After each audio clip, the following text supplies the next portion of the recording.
Magnus. Magnus. You're back.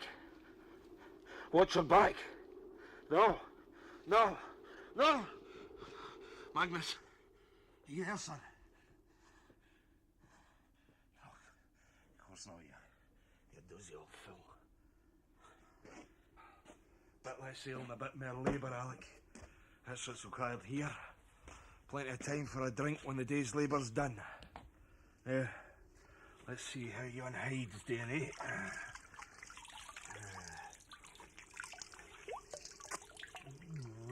Nah, not yet. Maybe another 10 minutes' time. Time.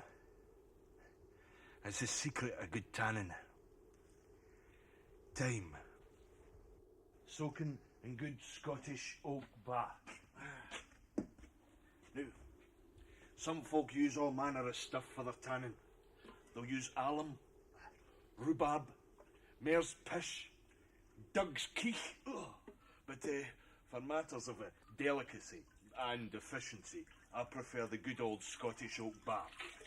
Now, your thin skin, like your roebuck, that could take 6, maybe 8 days to get supple and right. Now, your medium skin, like your pig or your calf, well, that could take a good 3, maybe 4 months. And your thickest skin, and your buff, we use that for armour and kiss and the like. Good 12 months that could take. I'm a tanner to trade, and these are the tools in my trade. There's a butt knife, a rounder, a sleeker, then there's this. This is my skinning knife. My son gave me this knife. Awfully proud of that, so I'm awfully proud. There's something about leather.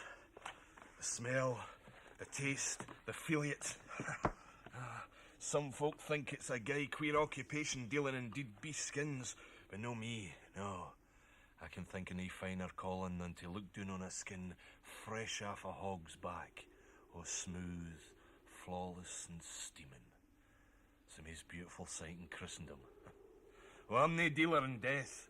I'm nae crude butcher, slitting throats and grallicking guts. No, I bring my beast back to life.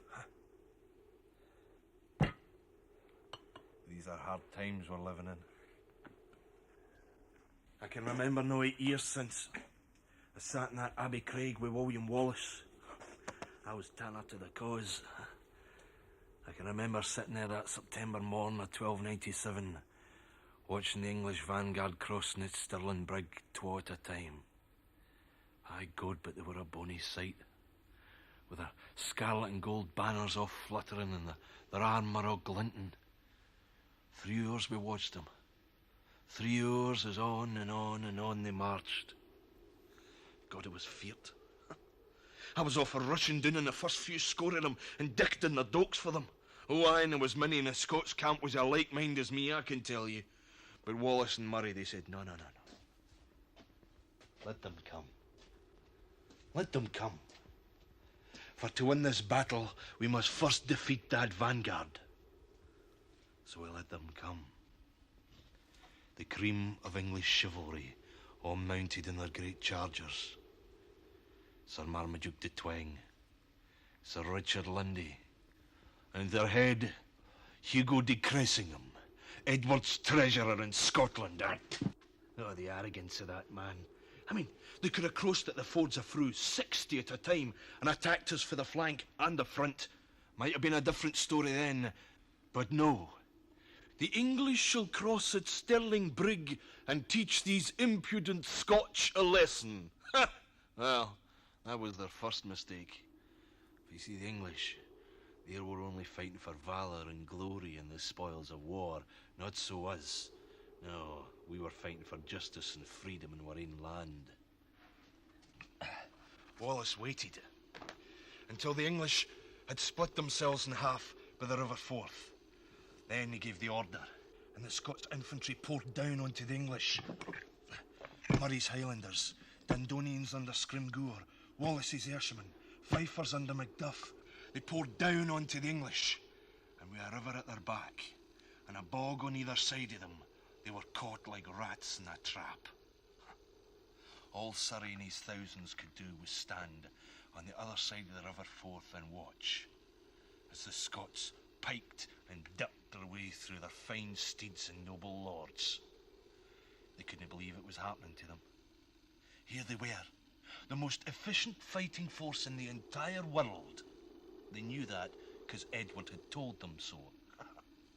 Here they were, being ripped apart by a rag-bag army of barbarian Scots. You see, Wallace, they just didn't play by their rules. What you do when you're faced by an English knight in full armour, standing 18 hands above you? You didn't ride up to him in your wee heeling cuddy and poke at him with a hame-made lance. No. What you do is this. You ride up, you jump off your mount, you stab the other horse in the guts. The horse rears up, the knight falls off the back. You run round, you put your foot in his neck, you tap your dirk, you shove it through his visor and you twist it. It was a slaughter. A slaughter. Them that didn't die by the blade ran off into the bog and were consumed by the mud. I saw one man trying to swim the River Forth in full armour. In full armour. But the horses.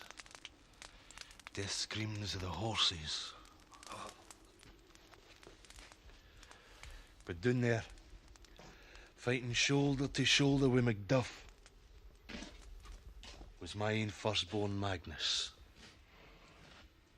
He brought me back this English standard. Awfully proud of that song. Awfully proud. 15-year-old he was. Came home covered in blood.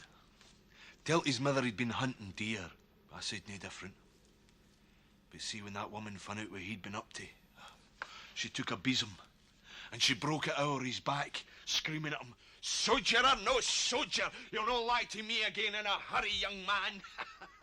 Did he know howl, "Mother, mother, for God's sake, I'd as lief face King Edward and his armies as your tongue any day."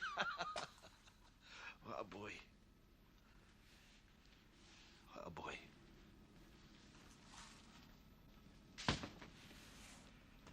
Face King Edward as you did. At Falkirk, July 23rd, 1298. Oh, Magnus. We're at Wallace's side when Edward himself crushed the Scots with 80,000 men.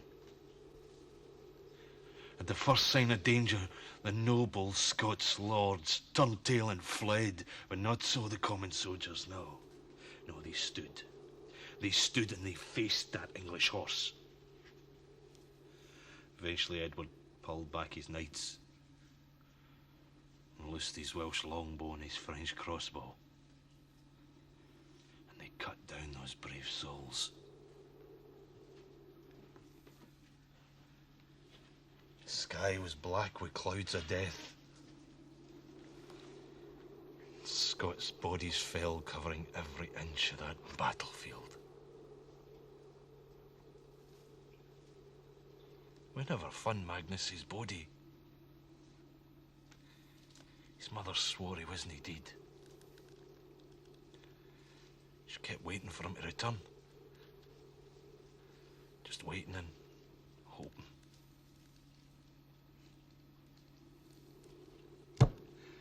Now Wallace is dead too. Taken by Scots treachery. Dragged through the streets of London, mocked as a traitor and a scoundrel, then hung, drawn and quartered by men that aren't fit to clean his boots. Hard times indeed. Right, let's see how yon hide's doing.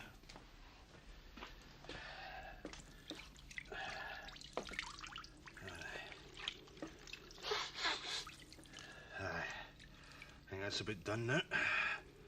What's this going to make, eh? A lady's purse. Fine pair of gloves. It's a fine piece of leather, right enough, eh? I've had this a while. 8 year. 8 year to the day, in fact. The 11th of September, 1297. The Battle of Stirling Bridge. The day my boy became a man.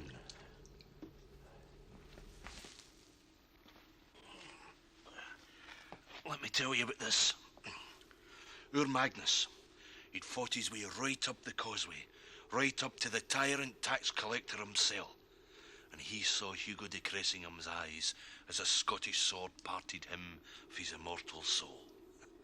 He said later, de Cressingham looked as if he couldn't believe it was happening to him. After he was dead, they took de Cressingham out of his armour and laid him out on the opposite bank for Surrey and his thousands, as naked as the day came into the world. Then they took this knife and they skinned him inch by inch by inch. And well, with his father being a tanner and all that, it was obvious that Magnus should get the skin. I think your Hugo's about done now, don't you?